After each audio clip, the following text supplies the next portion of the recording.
Hello my dear friends, welcome to Vipshu academy. आज जो आप लोगों की वर्कशीट आई है, आप लोगों की वर्कशीट नंबर 23 है और ये साइंस की है, क्लास 6 के लिए। और ये आई है 18 दिसंबर 2020 के लिए। टॉपिक है the living organisms and there surroundings.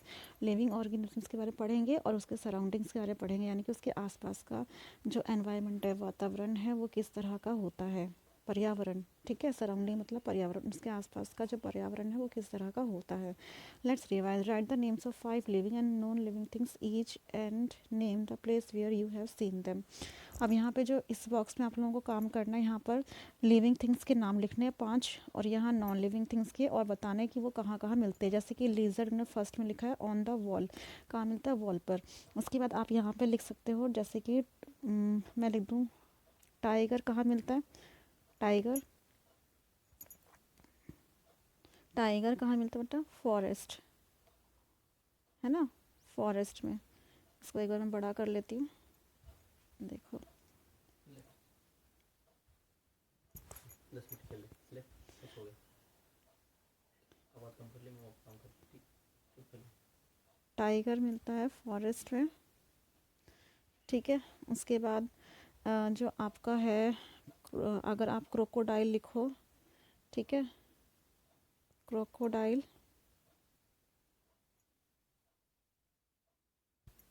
यहाँ पर एक लिख देना क्रोकोडाइल। आपको कहाँ मिलता है, वाटर में, ठीक है। उसके बाद आप लिख सकते हो कोई भी लिविंग थिंग, जैसे कि मैं लिख रही हूँ क्रो। कहाँ कहाँ पर दिखाई देता है ये ट्रीज़ के ऊपर बैठा हुआ दिखाई दे सकता है, ट्रीज़ पे रहता है घोंसला बनाकर, है ना, क्रो, कौवा। उसके बाद काव लिख सकते हैं। काव कहाँ रहता है, शेड में, है ना। उसके बाद आप कुछ भी लिख सकते हो। और फिश, फिश कहाँ रहती है, वाटर में, वाटर या सी, ठीक है, सी, ठीक है, समुद्र में रहती है। और ठीक है, क्रोकोडाइल भी आप लोग, इसका ये हैबिटेट है, इसका जो प्लेस है ना, जैसे ये है लिजर्ड, आपको ये ऑन द वॉल, ठीक है, जहाँ ये रहती है। टाइगर आप जंगलों में दिखता है, क्रोकोडाइल पानी में दिखाई देता है, आप पानी की जगह सी भी लिख सकते हैं, समुद्र में रहता है। क्रो आपको अक्सर ट्रीज़ पे दिखाई देते हैं, काऊ शेड में दिखाई देता है, और फिश सी में। शेड मतलब जो घरों में जो बना देते हैं काउस के, तबेले जिसे बोलते हैं, तबेले, है ना, तबेलों में रहते हैं। अब यहाँ पे लिखेंगे हम नॉन लिविंग थिंग्स। तो नॉन लिविंग थिंग्स में जैसे कि टेबल दिया है, टेबल आपको कहाँ कहाँ दिखाई देता है, स्कूल में होता है, होम में होता है। वैसे ही चेयर, चेयर भी हाउस में है, होम में है। देखो यहाँ पर आप लोग लिख सकते हो चेयर कहाँ कहाँ होता है, स्कूल, होम, ठीक है। उसके बाद आप लिख सकते हो बेड, ठीक है। बेड कहाँ होता है, होम में, ठीक है। और उसके बाद और क्या लिख सकते हो आप लोग, नॉन लिविंग थिंग्स, यानी कि जिसमें जान नहीं होती, जिसको हम मूव नहीं कर सकते। तो इस तरह के जैसे डोर्स हैं, दरवाजे, ये भी आपके होम्स में होते हैं, स्कूल्स में भी लगते हैं, ठीक है। और कहाँ लग सकते हैं, आपके ऑफिसेस में लग सकते हैं। तो इस तरह से कितने लिखने हैं, 5, 1 2 3 हो गए। और भी बहुत सारे आप लोग लिख सकते हो इसमें, ये आप लोगों की मर्ज़ी, आप लोग जितने मर्ज़ी लिख सकते हो। जैसे कि अलमीरा लिख सकते हो, ठीक है। अलमीरा आपके स्कूल में होता है, ठीक है, और होम में, घर पर होता है। फिर उसके बाद अपना बैग नॉन लिविंग थिंग्स में डाल सकते हो। बैग कहाँ मिलता है आपको, स्टूडेंट्स के पास मिलता है, ठीक है। ये सब नॉन लिविंग थिंग्स है। आपको 5 नॉन लिविंग थिंग्स लिखने हैं और वो कहाँ कहाँ दिखाई देते हैं, उनकी जगह कहाँ, आपने कहाँ कहाँ देखा है उन्हें, उनके नाम लिखने हैं। तो ये दोनों बॉक्स आपको कंप्लीट करने थे। उसके बाद हम चलते हैं इसके तरफ, इसको अडेप्टेशन, मतलब कि किसी भी प्लांट का, किसी पौधे का, जानवरों का कुछ खास तौर पे कुछ फीचर्स, यानी कोई स्पेशलिटी, जिसकी वजह से वो किसी जगह पर रहते हैं और अपने पर्यावरण में रहते हैं, तो उसी चीज़ को अडेप्टेशन कहते हैं। मतलब कि अपने पर्यावरण में अपने आप को ढाल लेना, अच्छे से ढाल लेना, तो उस चीज़ को हम अडेप्टेशन कहते हैं। अब जो भालू होते हैं, ठीक है, वो जो होते हैं बियर, पॉलर बियर वगैरह, वो बहुत ठंड के मौसम में अंटार्कटिका वगैरह में भी मिलते हैं, ठीक है, बहुत बर्फीले इलाके में भी मिलते हैं, क्योंकि उनकी बॉडी इस तरह से बनाई जाती है कि उनके ऊपर ठंड का कोई असर नहीं होता, बर्फ़ का कोई असर नहीं होता। तो हर एक इंसान की जो है बॉडी अपने पर्यावरण के अकॉर्डिंग जो है बनी हुई होती है। वो अपने पर्यावरण के हिसाब से वहाँ का पर्यावरण को अडेप्ट कर लेता है, ढल जाता है उसके हिसाब से। ठीक है, जैसे कि राजस्थान में जैसे आप लोगों को ऊँट बहुत ज़्यादा मिलते हैं। अब वहाँ पे पानी की इतनी कमी है, तो ऊँट कैसे रहते होंगे? उन्होंने अपने आप को वहाँ के एनवायरनमेंट से में ढाल लिया है, इसलिए उनके ऊपर गर्मी का असर नहीं होता है। ठीक है, तो ऐसे चीज़ को हम कहते हैं अडेप्टेशन, मतलब कि अपने पर्यावरण के अनुसार अपने आप को ढाल लेना को ही अडेप्टेशन कहते हैं। अब है एरियल, जो हैबिटेट होता है। हैबिटेट क्या होता है बेटा? हैबिटेट क्या होता है? The surrounding, the surroundings where organism live is called a habitat. ऐसे सराउंडिंग जहाँ पर कि कोई ऑर्गेनिज्म यानी कि प्लांट या एनिमल, कोई भी ऑर्गेनिज्म हो सकता है, ऑर्गेनिजम्स में दोनों ही आते हैं, प्लांट्स एंड एनिमल्स। जहाँ ऐसे सराउंडिंग जिसमें कि ऑर्गेनिज्म रहते हैं, उस इलाके को हम कहते हैं हैबिटेट। जैसे कि राजस्थान में ऊँट रहता है, तो वहाँ ऊँट का वो हैबिटेट है। ठीक है, ऊँट राजस्थान जो है हैबिटेट, उसका हैबिटेट हो गया। यानी कि जैसे कि जो फिश है, फिश जो है वाटर में रहती है, तो वाटर जो है फिश का हैबिटेट हो गया, रहने का घर हो गया। उस जैसे जो क्रो है उसका एरियल हैबिटेट है, मतलब वो हवा में ही रहते हैं ज़्यादातर। बर्ड्स जो होते हैं एरियल हवा में रहते हैं। तो अब हम टाइप्स पढ़ेंगे, हैबिटेट्स कितने टाइप्स के होते हैं ये देखो। पहले aerial habitat, it is a formed of plants and animals that can do their activities in the aerial environment। मतलब कि प्लांट्स और एनिमल्स जो होते हैं, इस तरह के एनिमल्स जो कि एरियल एनवायरनमेंट करते हैं, यानी कि हवा में घूम फिर सकते हैं। एरियल मतलब ही हवा में, ठीक है, ऊपर रहते हुए अपनी एक्टिविटीज़ कर सकते हैं, हवा में रहते हुए अपनी एक्टिविटीज़ कर सकते हैं, अपने काम कर सकते हैं। तो उस चीज़ को कहते हैं एरियल हैबिटेट। उसके terrestrial habitat, it is formed of plants and animal that live on land. ये उस तरह का हैबिटेट होता है जहाँ पर कि प्लांट्स और एनिमल्स भूमि पर रहते हैं। भूमि पर जिस जगह पर भूमि पर जो रहते हैं जानवर या पौधे, उन उस जगह को हम कहते हैं टेरेस्ट्रियल हैबिटेट। उस habitat, it is formed of plants, ये प्लांट्स और एनिमल्स से बनता है। इस तरह का हैबिटेट प्लांट्स और एनिमल्स से ही बनता है, और ऐसे प्लांट्स और एनिमल्स से जो कि वाटर में रहते हैं। ठीक है, उनको कहते हैं एक्वेटिक हैबिटेट्स। तो write the names of two aquatic organisms, कौन कौन से हो सकते हैं? फिश हो सकता है और क्रोकोडाइल हो सकता है। ठीक है, इसमें पूछा है ना right the two aquatic animals, तो आप लोग ये लिख देना फिश और क्रोकोडाइल।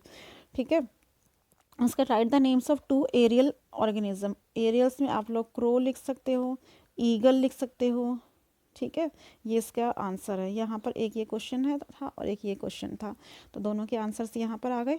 ठीक है, क्रो एंड ईगल, यहाँ फिश एंड क्रोकोडाइल। उसके बाद है आपका टेरेस्ट्रियल, इसके आंसर लिखने write the names of two terrestrial animals, जो कि लैंड पर रहते हैं, भूमि पर रहते हैं। तो आप लोग लिख सकते हो ना टाइगर, डॉग भी लिख सकते हो, लॉइन भी लिख सकते हो, जो भी भूमि पर रहते हैं। ठीक है, उसके बाद हम पढ़ेंगे ये सब क्या होता है। List the important characteristics of living things which differentiate them from non living things. आपको इम्पॉर्टेंट कैरेक्टरिस्टिक्स लिखनी है लिविंग थिंग और नॉन लिविंग थिंग के बीच में। तो इसमें जो है बेटा ऐसे लिखेंगे आप लोग। वैसे ही आप लोगों की बुक्स में भी दिया होगा लिविंग थिंग्स और नॉन लिविंग का डिफरेंस, तो आप लोग अपनी बुक्स में से भी देख कर लिख सकते हो। ठीक है, नॉन लिविंग थिंग, तो पहले तो यही होगा कि लिविंग थिंग्स कैन ग्रो। ठीक है, तो नॉन लिविंग थिंग्स आप लोग पूरा लिखना spelling, non living things can not grow. ठीक है, उसके बाद सेकंड लिख सकते हो लिविंग थिंग्स कैन मूव। यहाँ लिख सकते हो non living things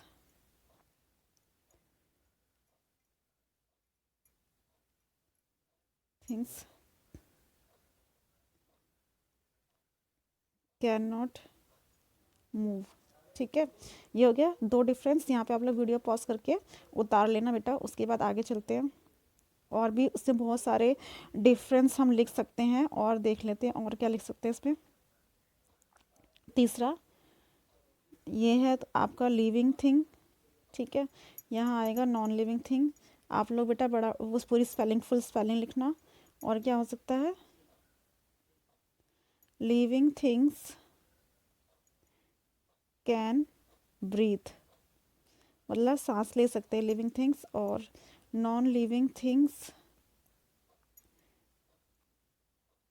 can not breathe. ठीक है, उसके बाद थर्ड हो गया। फोर्थ क्या लिख सकते हैं? फोर्थ में हम लिख सकते हैं living things can make their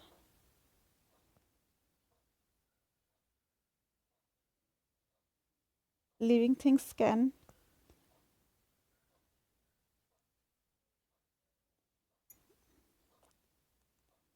living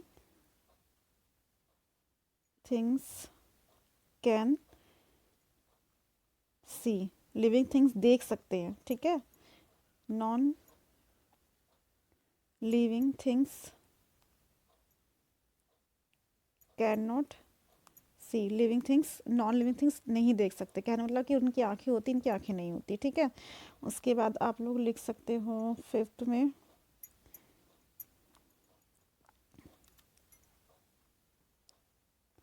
living things can, बताओ और क्या हो सकता है? Living things can feel, living things feel कर सकता है, non living things can not feel. ठीक है, ये हो गया। और सिक्स्थ में आप लोग लिख सकते हो, बहुत सारे लिख सकते हैं वैसे आप लोग, और अपनी बुक खोल कर देख लेना, टेबल बना होगा लिविंग थिंग्स और नॉन लिविंग थिंग्स का, उसमें से आप लिख सकते हो living things have sense organs. ठीक है, और इस पर लिख सकते हो non living things have not sense organs, have not sense organs. इस तरह से बेटा आप लोग और भी बहुत सारे लिख सकते हैं अपनी बुक्स में से, आप लोग लिविंग थिंग्स और नॉन लिविंग थिंग्स का डिफरेंस कर सकते हो, अपनी बुक्स साइंस की देख लेना। उसके देखते हैं ये है आप लोगों का biotic component and abiotic components. बेटा बायोटिक कंपोनेंट्स जो होते हैं, biotic components are living organs that are part of an environment such as plants and animals. Biotic component जो होते हैं एनवायरनमेंट का ही पार्ट होते हैं, लेकिन ये होते हैं जैसे कि ये लिविंग ऑर्गेनिज्म से बना होता है, जैसे कि प्लांट्स और एनिमल्स, ये मिलकर बायोटिक कंपोनेंट बनाते हैं किसी एनवायरनमेंट का। और ए बायोटिक कंपोनेंट जो होते हैं वो नॉन लिविंग थिंग फैक्टर्स होते हैं किसी एनवायरनमेंट में। नॉन लिविंग फैक्टर्स जो होते हैं जैसे कि सैंड है, एयर है, वाटर है, ये सब क्या है बेटा? ये सब है आपके नॉन लिविंग थिंग्स। तो इन सब से मिलकर ए बायोटिक कंपोनेंट बनता है किसी एनवायरनमेंट का। तो ये था बायोटिक और एबायोटिक कंपोनेंट। ये वाला भी डिफरेंस आप लोग अपनी कॉपीज़ में कर लेना, लाइन खींच कर यहाँ लिख लेना बायोटिक, यहाँ लिख देना ए बायोटिक, और ये पूरा पैराग्राफ उतार देना। तो ये भी डिफरेंस अपनी कॉपीज़ में कर लेना। तो बस बेटा ये थी आज की आप लोगों की वर्कशीट। आई होप कि आप लोगों को समझ आ गई होगी। तो आप लोग अपनी वर्कशीट कीजिए and take care, stay home, stay safe, good bye.